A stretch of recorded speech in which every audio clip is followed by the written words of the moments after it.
Looks like I'm finally going home today, soon. Lucy's on her way after grabbing some bits, and whenever they're ready to discharge me, we'll be on our way, kind of thing. Dreading the journey home for obvious reasons.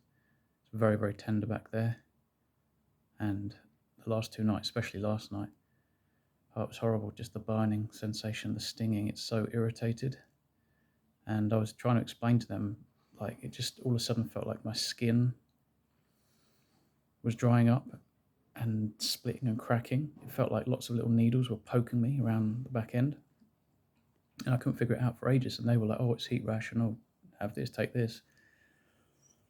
I haven't taken anything, and not that they came around with anything anyway, but I finally figured it out. And no offense to anyone, but Lucy was like, "Oh, maybe you should wax your whole bum before you have the surgery." And then I was like, maybe, or maybe I should just turn up the way I am, and then they'll kind of see how things are, and then they'll maybe make the best decision. I don't know. Anyway, they obviously shaved it with a razor, and so the hair, like 2 nights ago, was just starting to break through the skin, and it felt like my bum was on fire, but I felt like all these little needles, and it was all those little cracks and sensations that I was getting was these little stubborn, like bristly, like hairs poking their way through the skin.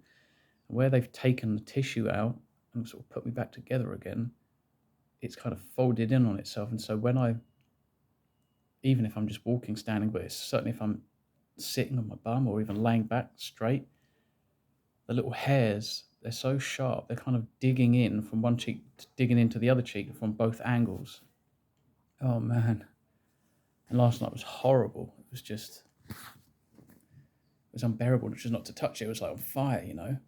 And that's when I kind of was just like gently just stroking to avoid itching. And that's when I felt all these little hairs. And so the hairs have started to grow back, and that's what's causing the irritation. And they couldn't even figure that out.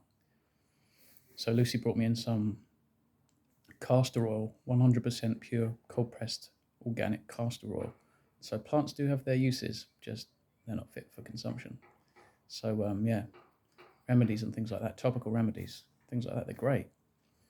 And I did get some instant relief, but last night, it's obviously the hairs have got to a point where they're just digging and poking at all different angles, and because of the nature of what they've just done back there, it was really, really nasty, and I've endured so much pain. Stents, the kidneys, the bladder, the testicles, the urine, the stomach, my back. So many issues from these stents and the surgery, but and I'm exhausted. It's like, I've got nothing left to give. And then last night, that happened, really kind of peaked and really painful. So honestly, it just goes to show, and tomorrow I've got to have half the stitches taken out of the back, which I'm really dreading just because of the nature of it all back there. The way it feels right now, I'm not very confident that that's going to be very pleasant. Not that any of this has been pleasant, of course. And then on Monday, so that's a few days' time, I've got to have the staples taken out of my stomach, which won't be an issue, and the rest of the stitches at the back end. So, just waiting on Lucy. She's grabbed some bits and pieces, dropped it off back at the house, and then hopefully a reasonable car journey home, and hopefully a good night's sleep. I've got to book this doctor's appointment so that they can remove the stitches at the back, or half of them. So anyway, wish me luck, and I'll see you with the next one. Cheers, guys.